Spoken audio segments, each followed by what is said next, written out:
can only concentrate on making the predictions ourselves. И сами можем сконцентрироваться только на составлении прогноза. But imagine those great astrologers of the past. Но представьте вот этих вот великих астрологов прошлого. They used to calculate the positions of planets and make the calendars. Они рассчитывали позиции планет в небе и составляли календари. After that, from those calendars, they used to make the horoscopes. Потом на основании этих календарей составляли гороскоп. And after that, they used to make the predictions also. А потом также делали прогноз. So the basic objective for explaining this, То есть цель того, чтобы все это объяснить, that astrology was actually practiced and preached by scientists. в том, что изначально астрология практиковалась и преподавалась ученым. And I must say that, like I am speaking of the solutions to the problems, И он упоминал уже о решении различных проблем. I will never claim that all problems can be solved easily through astrological measures. Я никогда не стану говорить, что все проблемы можно решить с помощью астрологических приемов. We may compare the astrological measures with medical procedures. Можно сравнить их с медицинскими процедурами. Quite often they are successful and sometimes they fail also. Часто они успешны, а иногда нет. So astrological measures quite often are extremely helpful. Часто астрологические приемы могут очень помочь. But sometimes they may not even work and you have to be ready to accept that. Иногда они могут не работать, и вы должны быть готовы к тому, чтобы это принять. But I must say that the timing of events and the remedial measures are two vital features of Vedic astrology. Тайминг событий и средства защиты, способы решения проблем – это две основные черты ведической астрологии. So now I would like to make the lecture a little more interesting. Теперь я постараюсь сделать лекцию более интересной. So I will use the board and show some things. Он сейчас покажет что-то на доске.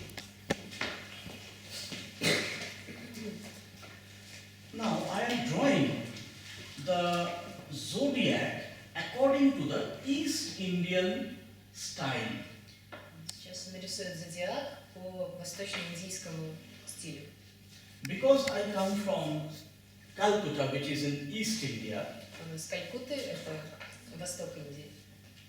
I have got used to this style of drawing the zodiac. Я привык к такому способу рисования зодиака. Okay.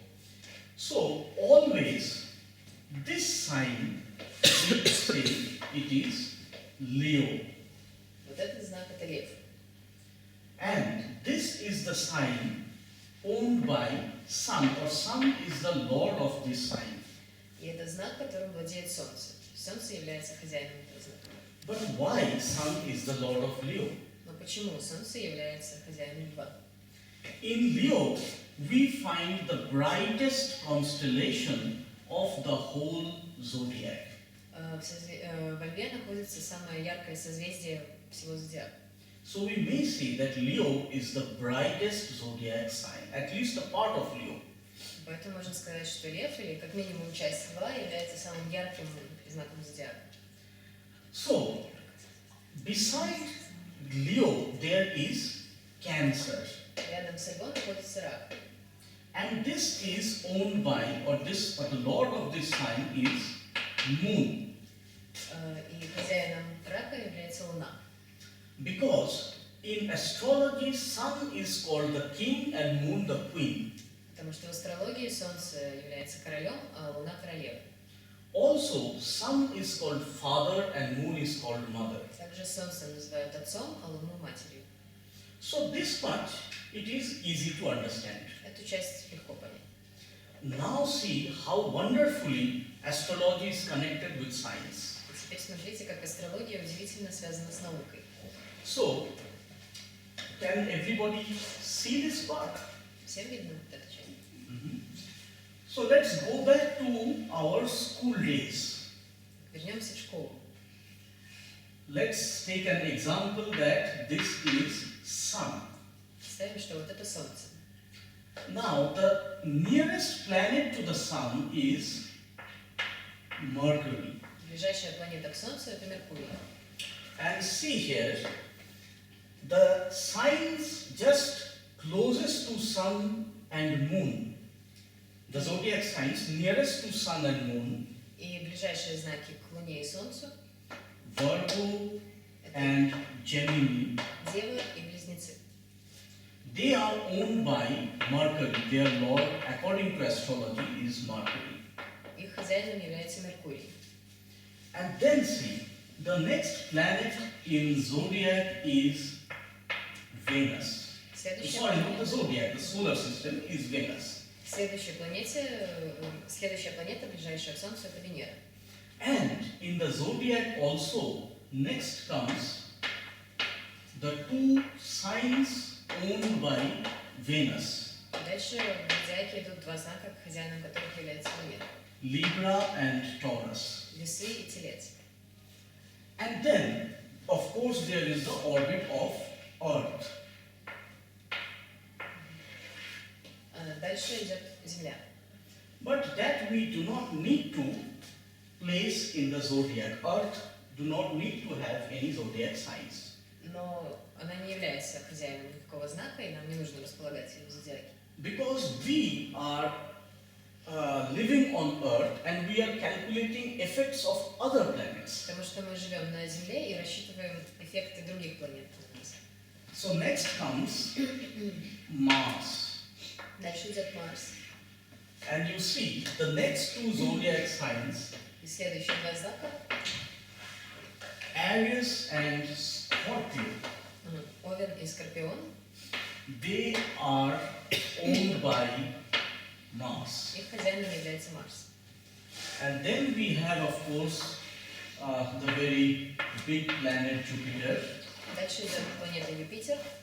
And according to the scientific system, И по научной системе Pisces is owned by Jupiter, хозяином рыб является Юпитер. and also Sagittarius is owned by Jupiter. А также Стрелец. And then we have, of course, Saturn, which is one of the scary planets. Дальше идет Сатурн. Это довольно страшная планета. And the farthest signs from Sun and Moon, И самые далекие знаки от Луны и Солнца. Capricorn and Aquarius. Козерог и Водолей. So they are owned by Saturn. Их хозяином является Сатурн. Now, interestingly, in Vedic astrology, Интересно, что в ведической астрологии we use 9 planets. мы используем 9 планет. Now, in these 9 planets, Uranus, Neptune, or Pluto, these are not included. И в эти 9 планет не входят Уран, Нептун или Плутон. So, how can there be 9 planets? Как может быть 9 планет таким образом? So, first we must understand the astrological meaning of the word planet. Поэтому сначала нужно понять астрологическое значение слова планета. So, in astrology, В астрологии all heavenly bodies все небесные тела and astronomical points и астрономические точки, which are found to be influencing the earth которые влияют на Землю and the living beings on earth, и все живое, что есть на планете, they are considered as planets. они считаются планетой. So therefore in Vedic astrology, Поэтому в ведической астрологии we use sun, мы используем Солнце, moon, Луну, Mars, Марс, Mercury, Меркурий, Jupiter, Юпитер, Venus, Венера, Saturn, Сатурн and then two astronomical points. и еще 2 астрономические точки.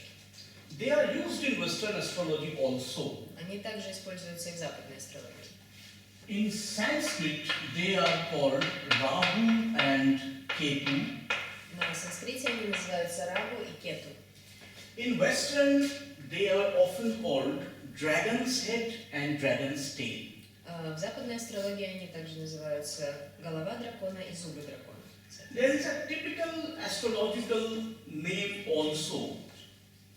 There is a typical astrological term also for these two planets. Это также типичное астрономическое понятие.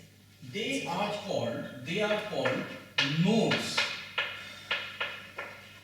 Они называются узлами. Nodes. Yeah, you can use this word. Yes. So, Или нодами. yes. So, in some special Western astrological styles, В особых западных стилях астрологии there are mentions of some other astronomical points also. также есть упоминания о других астрономических точках.